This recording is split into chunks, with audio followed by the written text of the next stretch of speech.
Bonsoir et paix soit sur vous, tous qui nous suivez, dans le cadre de votre émission Les armes offensives et défensives face aux fausses doctrines. Nous avons 30 minutes pour cette émission, tous qui voudront réagir en commentaire. Et nous sommes toujours et encore avec notre humble serviteur, le docteur Yannick. Docteur Yannick, bonsoir. Bonsoir frère bien-aimé Olivier, que Dieu vous bénisse richement. Nous bénissons aussi tous les saints qui nous suivent de partout dans le monde, les frères et sœurs de l'Assemblée des saints et puis d'autres assemblées aussi du monde entier.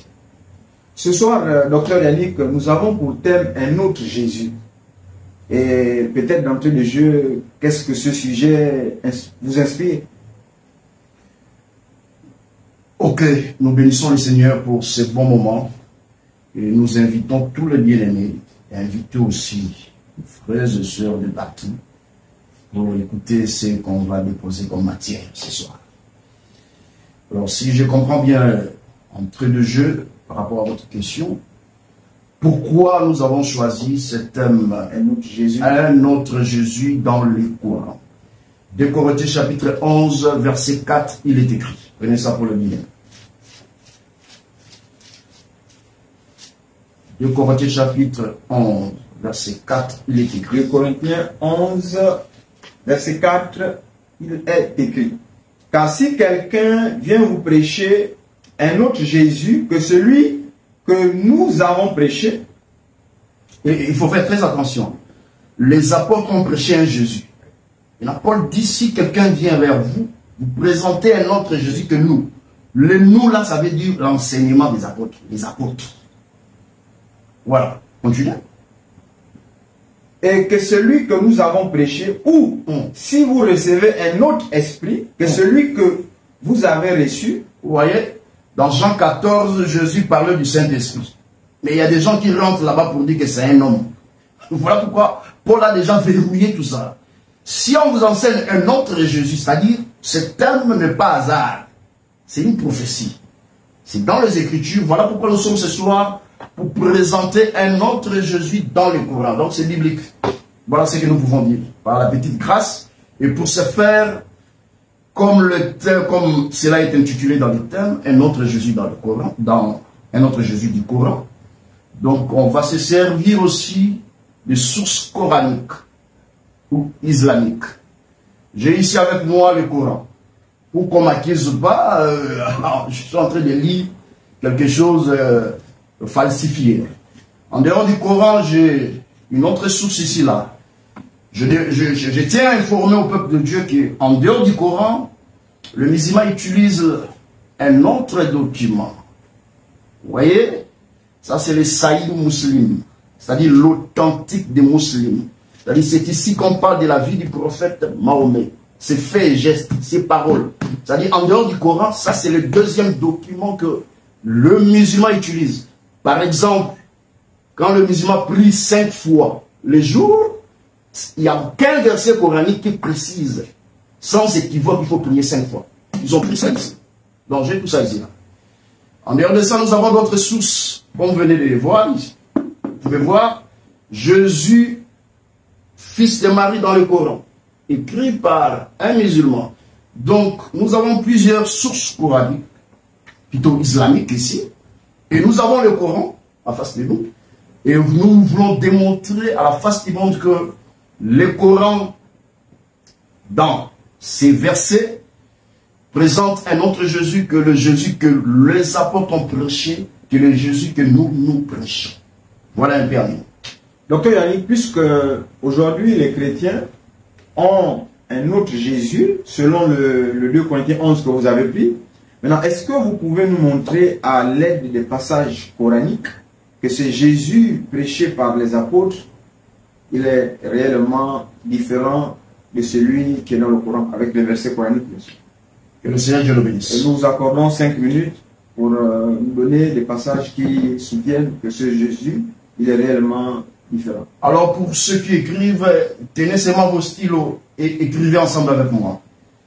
Coran chapitre 5.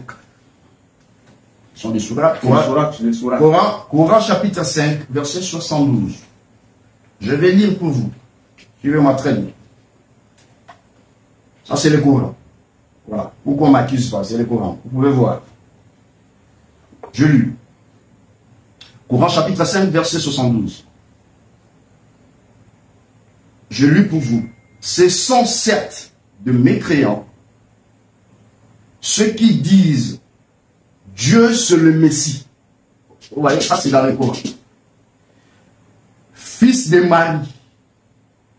Le Messie a dit, ô fils d'Israël, adorez Dieu, mon Seigneur et le vôtre. Quiconque associe à Dieu d'autres divinités, Dieu lui interdit le paradis et son refuge. Sera le feu et pour les injustes, pas des secours. Donc, dans le Coran, nous voyons un verset coranique clair que Jésus, on lui présente pas comme Dieu. Mais le verset coranique dit, ce sont certes des mécréants qui disent Dieu c'est le Messie. C'est-à-dire, ceux qui disent que Dieu c'est le Messie, ce sont des mécréants. Alors, cette facette de Jésus, dans l'enseignement des apôtres et dans la Bible et dans les Écritures, nous ne reconnaissons pas ça. Donc, premier point, le Coran présente Jésus pas comme Dieu. Voilà. Je suis encore une fois, Coran chapitre 3. Je vais lire pour vous en fait. Coran chapitre 3, verset 49. Voilà ce qui est écrit. Et il sera le messager au fils d'Israël. Il là, c'est Jésus. Et leur dira en vérité, je viens à vous avec un signe de la part de votre Seigneur. Pour vous, je forme de la glace comme la figure d'un oiseau. Puis je souffle dedans et par la permission de Dieu, cela devient un oiseau. C'est-à-dire que le Coran présente Jésus comme celui qui était venu seulement pour la maison d'Israël. C'est-à-dire que la mission de Jésus devait s'arrêter seulement chez Dieu. Ça, c'est le Jésus du Coran. Et le Jésus du Coran, pour créer, il demande la permission à Allah. C'est-à-dire, entre guillemets, Dieu. Ça, c'est un autre Jésus, parce que la deuxième étape, on va renverser ça avec les Écritures. Donc, c'est Jésus pour créer, il demande la permission. Mais je ne commente pas vrai. Hein, voilà. C'est écrit noir sur blanc. Coran chapitre 3, verset 49. Notez-moi ça très bien. Je suis ici toujours avec le frère Yélibé. Coran chapitre 4. Coran chapitre 4. Verset 157. Voilà ce qui est écrit. Et à cause de leurs paroles, leurs là, ce sont des Juifs. Là. Voilà. Nous avons vraiment tué le Christ, Jésus, fils de Marie, le messager de Dieu. Or, ils ne l'ont ni tué, ni crucifié, mais ce n'était qu'un faux semblant. Et ceux qui ont discuté sur son sujet sont vraiment dans l'incertitude. Ils n'en ont aucune connaissance certaine. Ils ne font que suivre des conjectures et ils ne l'ont certainement pas tué. Ça, c'est pas moi, frère. Coran chapitre 4, verset 157. Sourate appelée le femme. Il me reste 1 minute, on me signale. Donc, nous voyons avec une écriture claire que Jésus du Coran n'est pas mort. Et pour ajouter un autre point, parce qu'on me fait déjà, il me reste 1 minute, les musulmans disent que Jésus c'est un musulman. Et on va détruire ça avec ces documents ici à l'appui par rapport à cela. Voilà un peu en un mot les tableaux que nous venons de dresser qui prouvent à suffisance que le Jésus du Coran, 1, il n'est pas Dieu. 2, il est venu uniquement pour le juif. Sa mission devait s'arrêter là. Donc nous, les Ivoiriens, Gabonais, le Français, on ne peut pas parler de Jésus, on ne peut pas croire à Jésus. Sa mission n'était que pour le fils d'Israël. C'est ça la pensée. Par la petite grâce, j'ai lu ces livres plus de 4 ans. Alors voilà un peu en les mots. Et le troisième point, le Jésus du Coran n'est pas mort. Et le quatrième point, tous les musulmans disent que Jésus c'est un musulman. Donc nous ne sommes pas musulmans, mais notre sauveur c'est un musulman. Donc ça c'est... Voilà pourquoi nous sommes venus ici pour renverser tout ça. On vous donne la parole. Merci, docteur Yanni. Vous avez donné des passages bibliques qui montrent que le Jésus du Coran, c'est un homme et c'est pas Dieu. Parce que les passages que vous avez donnés dans le Coran prouvaient que le Messie là, Jésus là, c'est un homme. Et vous avez aussi donné des passages qui prouvent que le Messie, Jésus, est venu seulement pour Israël, pour les Juifs.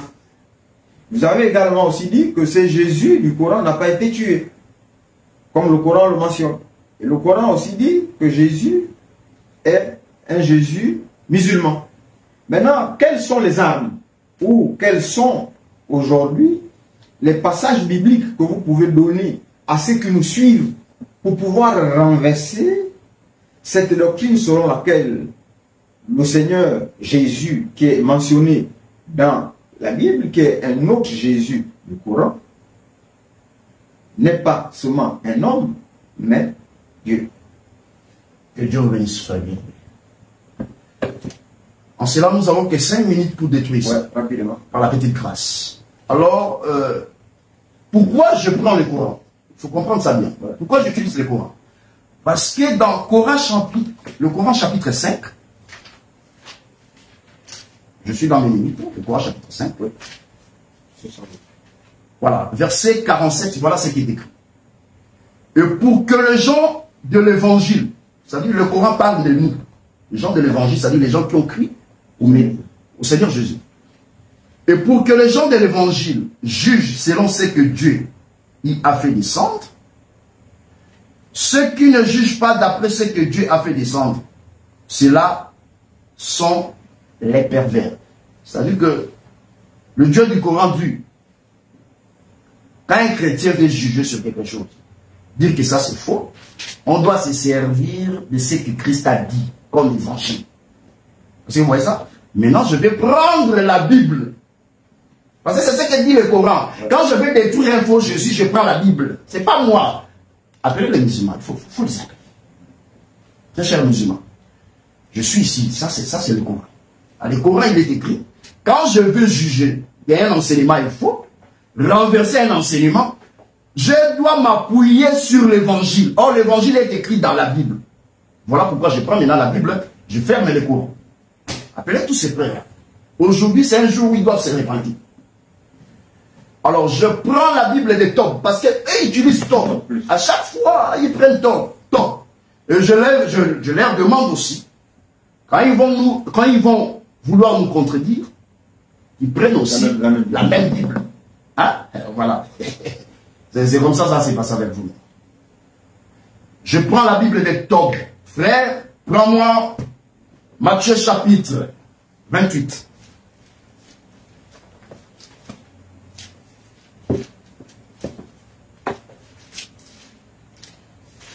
Matthieu chapitre 28. Bon, avant Matthieu chapitre 28, je prends un verset coranique. Oui. Coran chapitre 16, verset 49. Voilà ce qui est écrit. Et c'est devant Dieu que se prosterne tout être vivant, dans les cieux. Ça, c'est le Coran qui dit ça. Et sur la terre, ainsi que les anges, sans le moindre orgueil. C'est-à-dire, le Coran dit que ne peut se prosterner que devant Dieu. Donc, on se prosterne devant Dieu. Ouais, pas devant nous. Alors, prends-moi maintenant Matthieu chapitre 28. Matthieu chapitre 28. Verset 16. J'aurais souhaité que vous lisez avec la tradition top parce que le musulman utilise ça. On va prendre voilà. qu'ils utilisent. Voilà, Matthieu chapitre 28, verset 16 à 17. Matthieu 28, verset 16. Quant aux 11 disciples, ils se rendirent à Galilée, à la montagne où Jésus leur avait ordonné de se rendre. quand ils le virent, ils se prosternaient. Écoutez-moi très bien. Dans Coran chapitre, là où nous venons de lire 16, verset 49, l'Écriture dit qu'on peut se prosterner devant Dieu. Tout être vivant dans le ciel, sur la terre, ne peut se prosterner devant Dieu. Coran chapitre 16, verset 49. Qu'est-ce que je suis en train de faire ici? Je suis en train de renverser. De montrer que le Jésus du Coran reste un homme. Mais le Jésus de la Bible, bien qu'il a pris, Dieu a pris la chair, mais il était Dieu. Toute la plénitude de Dieu était en lui. C'est ça que je suis en train de démontrer. Parce que dans le Coran, on peut se prosterner que devant Dieu, pas un homme. Maintenant, lui, Matthieu, parce que ça c'est un verset nouveau pour eux. J'ai encore pris des 450 surprises désagréables pour nos frères musulmans. C'est pas la comédie. C'est pas la comédie. Donc voilà. Matthieu chapitre 28. Prenez ça. Matthieu chapitre 28. Voilà. Nous sommes au verset 17. Voilà. Quand ils le virent, c'est-à-dire quand ils virent Jésus. Il là c'est Jésus. Voilà. Donc les disciples, les apôtres, ils se prosternèrent. Ils se prosternèrent. Mais quelques-uns eurent des doutes. Voilà. Doute parce qu'ils ne croyaient pas c'est lui ou c'est pas lui. Maintenant, lui dans la tradition, ici, second révisé. Se prosterner, ça veut dire. Vas-y. Dans second révisé, Matthieu 28, toujours le même passage. Ah. Verset 16 à 17. Matthieu 28, verset 16 à 18. Les 11 disciples allèrent en Galilée sur la montagne que Jésus avait désignée. Quand ils le virent, ils l'adorèrent. Se prosterner, ça veut dire adorer. Or, dans les Corans, on peut adorer que Dieu. Maintenant, il y a un verset du Coran qui dit non, Jésus a mené les hommes à adorer Dieu. Donc, ça contredit tout. Or, les apôtres ont adoré Jésus. Alors, Matthieu 4, verset 9. Matthieu 4, verset 9. Voilà. On nous explique nos minutes. Ouais, les minutes, le temps. Matthieu 4. Verset 9. Matthieu 4, verset 9. Et lui dit, je te donnerai tout cela si tu te prosternes et m'adores. Jésus lui dit, retire-toi Satan, car il est écrit, tu adoreras le Seigneur ton Dieu et à lui seul tu rendras un culte. Jésus confirme ici, on peut se prosterner que devant Dieu. Le Coran aussi dit, on peut se prosterner que devant Dieu. Mais après sa mort et sa résurrection, les apôtres se prosternèrent devant Jésus et l'adoraient. Donc ça veut dire que Jésus, on a adoré Jésus dès son vivant. Conclusion, Jésus est Dieu. Jésus est Dieu. Puisqu'on ne peut adorer, on ne peut se prosterner que devant la divinité, que devant Dieu. C'est clair, frère. Et ils peuvent encore dire que oh non, les apôtres, ils étaient dans l'ignorance. Non, ils n'étaient pas dans l'ignorance là. Preuve. Prenons Thomas. Jean chapitre. Ou bien laisse d'abord Thomas. À cause du temps, parce qu'on le fait ça. Apocalypse chapitre 22, verset 8 à 9. Apocalypse 22, 8 à 9. C'est moi, Jean, qui ai entendu et vu ces choses. Et quand j'ai entendu et vu, je tombais aux pieds de l'ange qui me les montrait pour l'adorer. Mais il me dit, garde-toi de le faire.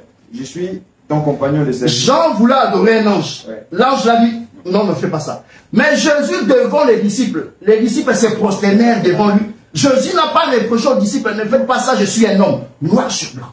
Ça c'est pour renverser que le Jésus du Coran, c'est un Jésus qu'on lui simplifie comme moi, comme ça là. Non, il n'est pas comme ça. Il était Dieu. Verset clair que les apôtres ont adoré Jésus. Preuve.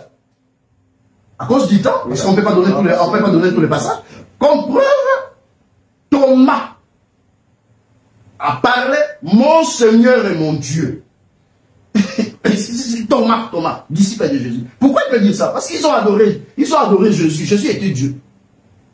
Ça, c'était le point qui concerne la divinité de Jésus. Donc, le Jésus du Coran, il n'est pas Dieu. Le Jésus de la Bible, il est Dieu. Maintenant, il y a un point, et vous avez pris les passages coraniques qui montraient que le Jésus leur Jésus du Coran n'a pas été tué. Très bien. Voilà. Donc, est-ce que vous pouvez également aussi utiliser la même démarche alors pour montrer que celui dont il est question dans la Bible, il a été tué, différent de celui du Coran qui n'a pas été tué. Alors prenez vos Bibles. Ça, ce sont des armes que nous donnons pour renverser. Dans le Coran, chapitre 4, verset 157 à 158, et cela est écrit noir sur blanc. Que vous avez lu. Même. Oui, que les Juifs n'ont pas tué Jésus. Alors, on va prendre un Juif. Lui, il n'est pas bénin, il n'est pas congolais, il n'est pas ivoirien. Voilà, voilà. On va prendre d'abord la déclaration des apôtres, de Jésus lui-même, et puis on saura s'il n'était pas mort. Apocalypse chapitre 1, verset 18. Apocalypse 1, verset 18. Voilà. Ça, c'est lui-même qui parle ici, là. Apocalypse 1, verset 18. On va commencer verset 17. Verset 17. Voilà. Je le vis, je tombais à ses pieds comme mort. Il posa sur moi sa main droite en disant, ne crains point, je suis le premier et le dernier. Verset 18, et le vivant. J'étais mort et voici. Non. J'étais pas mort. C'est lui qui parle. J'étais mort. Voilà. Et voici, je suis vivant au siècle des siècles. Ça, c'est clair. Ça, c'est Jésus lui-même qui parle. Qu'il était mort et qu'il est ressuscité. Voilà. Maintenant, est-ce que nous pouvons aussi avoir des arguments des apôtres par rapport à sa mort témoignée par les apôtres? Parce que là, nous avons eu le témoignage de Jésus. Acte chapitre 3, verset 15. Acte 3, verset 15. Ouais. Prenez ça, appelez-le féminisme. Acte 3, faites-les rentrer. Acte 3, verset 15, il est écrit, vous avez fait mourir le prince de la vie. Celui qui parle ici, hein, c'est un Juif, un Israélite. Reprends ça pour le bien-aimé. Actes des apôtres, chapitre 3, verset 15. Il est écrit, vous avez fait mourir le prince de la vie, que Dieu a ressuscité des morts, nous en sommes témoins. Ça, c'est Pierre qui dit, nous en sommes témoins. Quand il parlait comme ça, là, le Coran n'était pas encore là. Ni le prophète Mohammed. Il dit, nous en sommes témoins. C'est pas qu'un frère qui va sortir en Côte d'Ivoire pour vous contredire ça. Ni aux États-Unis, ni au Bénin. Ni en Arabie Saoudite. Donc ça, c'est les témoignages des apôtres. Alors, prenons d'abord les témoignages de Jésus lui-même, après même sa mort. Luc 24. Luc 24. Verset 21.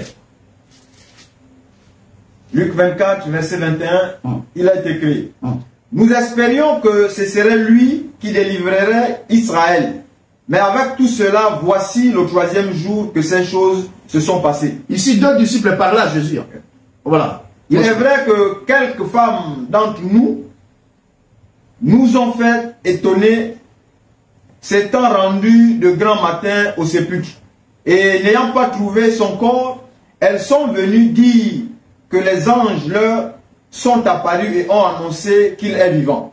Quelques-uns de ceux qui étaient avec nous sont allés au sépulcre et ils ont trouvé des choses comme les femmes l'avaient dit. Mais lui, ils ne l'ont point vu. Alors Jésus leur dit, ô homme sans intelligence, dont le cœur est lent à croire tout ce qu'ont dit les prophètes. Pourquoi Jésus dit aux disciples, hommes sans intelligence, le cœur est lent à croire en quoi? À ce que les prophètes ont dit. Ce que les prophètes ont dit, c'est Luc chapitre 24, verset 43. Prenez ça plus temps. Luc 24, verset 43, il est écrit rapidement à 44. Il prit et il mangea devant eux. Puis il leur dit, c'est là ce que je vous disais lorsque j'étais encore avec vous, qu'il fallait que s'accomplisse tout ce qui est écrit de moi dans la loi de Moïse, dans les prophètes et dans les psaumes. Alors il leur ouvrit l'esprit afin qu'ils complissent les Écritures. Et il leur dit, ainsi il est écrit, que le Christ souffrirait et qu'il ressusciterait des morts le 3e jour. Voilà ce que les prophètes ont dit. 1 Pierre chapitre 1, verset 7 jusqu'à 11. Le prophète annonçait le souffrance de Christ et sa gloire. Et Jésus a répété ça là. Donc Jésus lui-même a mené les disciples à croire. Voilà pourquoi il dit, les gens où le cœur sont lents à comprendre. C'est-à-dire, il a mené les disciples à croire à sa mort et à sa résurrection. Ça, c'est noir sur blanc. Là, vous parlez de quoi? Alors, il y a aussi une question. Oui, il y a une question. Vas-y, vas-y. Par rapport à sa mort, vous avez déjà, par rapport aux arguments. Très bien. Non. Voilà. Maintenant, il y a un autre point aussi que vous avez énuméré, qui fait partie du thème. C'est-à-dire que le message de Jésus n'a jamais été destiné à toute l'humanité, seulement aux Juifs, selon le passage coranique que vous avez fait. Bon, avant que j'en arrive là, je vais rajouter une écriture. Parce que nos frères musulmans disent ceci, que Jésus n'a jamais enseigné sa mort. La mission de Jésus, il n'a jamais parlé de ça. J'ai dit aux frères musulmans, laissez la Bible tranquille. Tu ne peux jamais comprendre la Bible mieux que nous. La Bible, c'est pour nous. Alors, prenez ça pour vous. Marc chapitre 9, verset 30. Marc chapitre 9, verset 30. Marc 9. Non, lis ça avec la tradition Tob. Hein. Parce que vous aimez trop Tob. On va lire là. Marc chapitre 9, verset 30.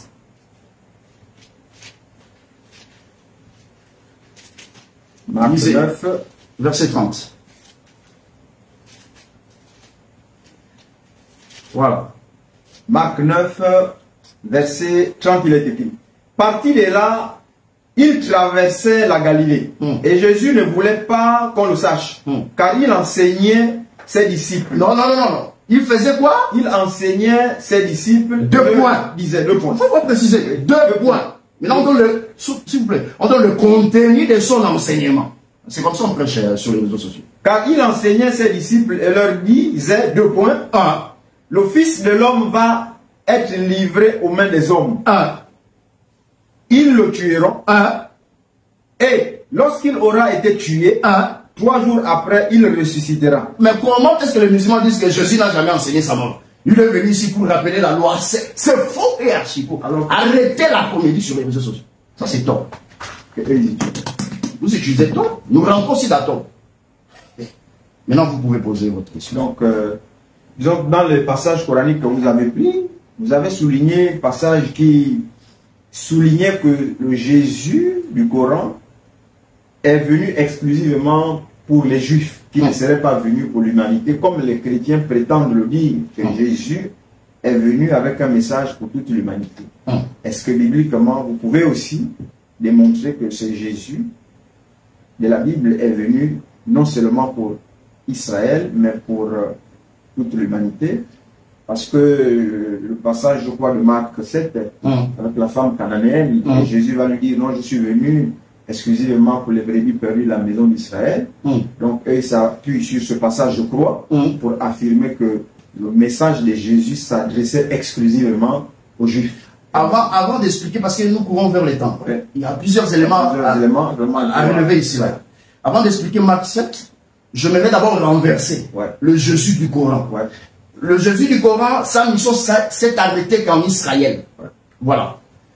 Maintenant, nous disons que le Jésus de la Bible, sa mission ne pouvait pas s'arrêter qu'en Israël. Et je vais expliquer pourquoi Jésus a dit à cette femme, je suis venu que pour les brebis perdues. Oui, pour les brebis perdues de la maison d'Israël. Où j'étais envoyé que pour le fils, pour la maison d'Israël. Ça, je vais expliquer ça. Maintenant, je donne un verset, une écriture dans la Bible, parce que le Coran nous demande de juger avec l'évangile. Voilà pourquoi je prends la Bible. Luc chapitre 2. C'est pour renverser le Jésus du Coran. Tout ce qu'on est en train de faire, c'est ça. Luc chapitre 2. Luc chapitre 2. Verset 27. Verset 27, il est écrit. Il vint au temple poussé par l'Esprit. Doucement, il là, c'est Siméon. Il vint au temple poussé par l'Esprit et comme les parents apportaient le petit enfant Jésus pour accomplir à son égard ce qu'ordonnait la loi. Il le reçut dans ses bras, bénit Dieu et dit, maintenant Seigneur, tu laisses ton serviteur s'en aller en paix selon ta parole, car mes yeux ont vu ton salut. Continuez. Le salut là, il définit maintenant le salut. Le salut que tu as préparé devant tous les peuples. Lumière pour éclairer les nations et gloire d'Israël, ton peuple. Non, ici quand Siméon toucha Jésus, il dit, mes yeux ont vu le salut. Maintenant, il définit c'est quoi le salut. Le salut, c'est la lumière que Dieu a préparée pour éclairer les nations au pluriel. Ici, il divise en deux. Les nations et lui encore.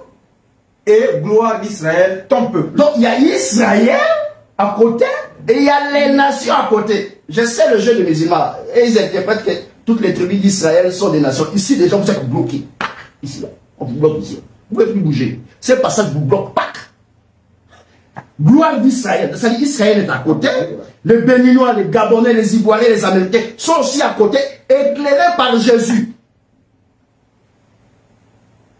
Maintenant, le Dieu, le Jésus du Coran, lui, sa mission devait s'arrêter en Israël. Maintenant, quand Jésus dit à cette femme-là, je n'étais qu'envoyé vers le brebis ou vers la maison d'Israël, c'était physiquement comme ça. Jésus, sa marche devait s'arrêter qu'en Israël. Jésus, sa marche devait s'arrêter qu'en Israël. Mais sa parole comme la lumière devait traverser Israël jusqu'au Bénin, jusqu'au Congo. Mais ils comprennent ça en français. Là, il dit, je n'étais qu'envoyé. C'est physiquement comme ça, là, il était venu qu'en Israël. Il s'est arrêté là. Sa marche s'est arrêtée là. Mais la parole qu'il a annoncée devait traverser. Toucher toute la vie. En bref, Luc. Plus rapidement, et nous croyons qu'il nous reste... Voilà, on a beaucoup à dire, à détruire, le temps. Ouais, le temps. On nous fait signe là-bas.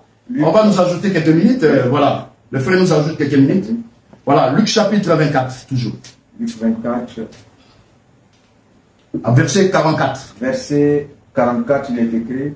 Puis il leur dit... Très fort pour le bien-aimé. Puis il leur dit, c'est là ce que je vous disais lorsque j'étais encore avec vous, qu'il fallait que s'accomplisse tout ce qui est écrit de moi dans la loi de Moïse, dans les prophètes et dans les psaumes. Alors, il leur ouvrit les yeux afin qu'ils comprissent les Écritures. Et il leur dit ainsi, il est écrit que le Christ souffrirait et qu'il ressusciterait des morts le 3e jour. Et que la repentance et le pardon des péchés seraient prêchés en son nom à toutes les nations, à commencer par Jérusalem. Quand la Bible dit à toutes les nations, nos frères musulmans disent que toutes les nations là, ce sont des tribus d'Israël. Non.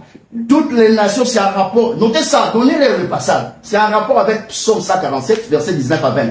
Quand Dieu a donné la loi aux Juifs, la Bible dit qu'il a privé cette loi-là au reste des nations. Toutes les nations veut dire les nations sans loi. Ça, c'est encore une arme pour renverser. Alors, Marc chapitre 16, on va s'arrêter. Marc chapitre 16. Prenez ça.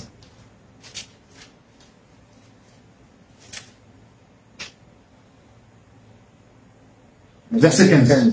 Puis il leur dit, allez par tout le monde et prêchez la bonne nouvelle à toute la création. La Bible dit à toute la création. Est-ce que toute la création, c'est l'image d'Israël? Non. Ça, c'est le français. Comment vous pouvez réduire toute la création seulement chez les Juifs? Non. Toute la création veut dire le monde entier. Ouais. Et ils interprètent le monde comme... Ah, ils jouent à un jeu là. Quand Jésus dit, je ne prie pas pour le monde. Non, Jésus dit, je ne prie pas pour le monde. Mais Jésus n'a jamais dit que je ne prie pas pour le monde entier. Jésus a envoyé les disciples d'aller prêcher dans le monde entier. C'est là écrit comme ça. Dans la Bible, il y a le monde entier. Parce que le monde entier, c'est en rapport avec 1 Jean chapitre 7, verset 19. Le monde entier sous l'emprise du malin. Donc vous voulez dire qu'il n'y a que Satan qui domine en Israël. Vous êtes bloqués. Voilà un message. Voilà, et je crois un dernier point. Pas d'effort pour les bien-aimés. Le temps qui nous est imparti, voilà. Un dernier point que Jésus, parce que le Jésus du Coran, c'est un Jésus qui est musulman. Ça, c'est un point. Parce que le frère nous ajoute 3 minutes. Rapidement. On a beaucoup de choses à parler, mais à cause du temps.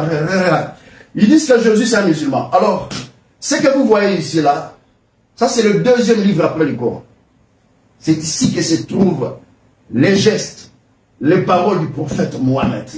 Ouais. Et puis ça, c'est pas quelque chose de falsifié. Hein? C'est authentique. Voilà, lisez ça très bien. Sahih Muslim. Ça veut dire l'authentique des musulmans. C'est quelque chose de très fiable. Alors, on va interroger le prophète Mahomet. Qui est un musulman? Qui est un croyant? Juste pour renverser ça. Je suis ici, dans la page 40. Je prends 30. Je lis pour le bien-aimé qui vous suit. page 30. Dans le Sahih Muslim. Voilà ce qui est écrit. Le messager d'Allah répondit. Voilà. Plutôt, oh, Mohamed, parlez-moi de l'islam. Un homme pose la question au prophète Mahomet. Parlez-moi de l'islam. Le messager d'Allah répondit. L'islam, c'est témoigner qu'il y a un Dieu, que Dieu. La shahada de Allah, c'est-à-dire l'unique, celle de Mahomet, messager d'Allah. C'est-à-dire que pour être musulman, il faut témoigner qu'il y a un seul Dieu, mais aussi il faut témoigner, il faut ajouter à cela que Mahomet est son messager. Maintenant, où est-ce que dans la Bible, Jésus a témoigné que Mahomet, c'est lui son messager? Parce que Jésus lui-même, il était le dernier messager. Maintenant, pour être musulman, il faut témoigner qu'il y a un seul Dieu, et Mahomet est son messager. Il faut aussi aller faire le pèlerinage à la Mecque. Parce que Jésus est parti là-bas. Ça fait partie des 5 piliers. Donc, Jésus n'a jamais été musulman. Ça, c'est Mohamed qui dit ça. Donc, tu ne peux pas être musulman sans témoigner que Mahomet, c'est lui le messager dans les temps. Et Jésus n'a jamais témoigné ça.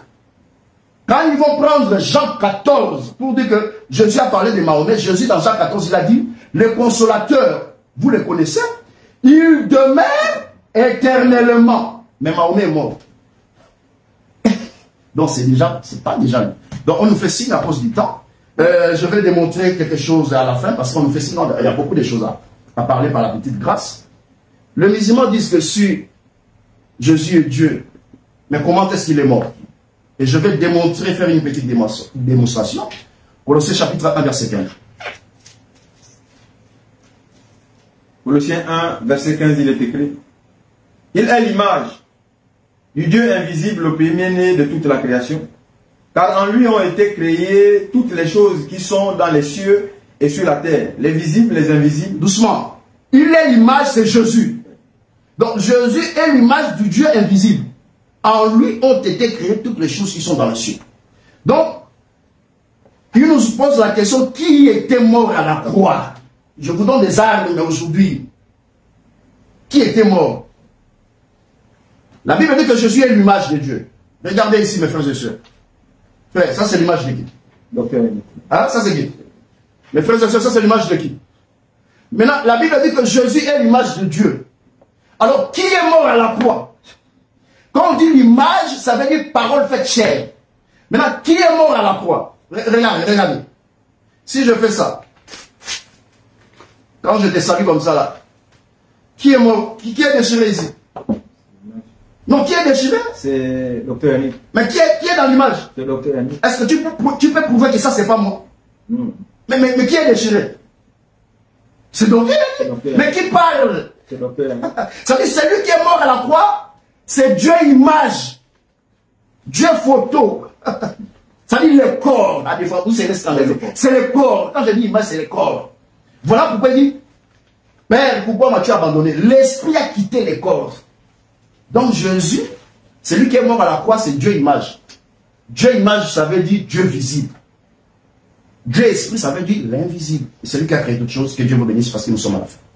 Merci Docteur Yannick. Le temps qui nous a imparti est à sa fin. Et nous croyons que vous avez bien détruit et vous avez bien démontré par les Écritures que le Jésus du Coran est différent de celui de la Bible, tant dans sa divinité, et qu'il a été tué, la Bible l'a prouvé par les passages que vous avez donnés, et que son message n'était pas seulement destiné aux Juifs, mais à toute la création, et que celui de la Bible, il n'était pas un Jésus musulman, et vous l'avez également aussi démontré.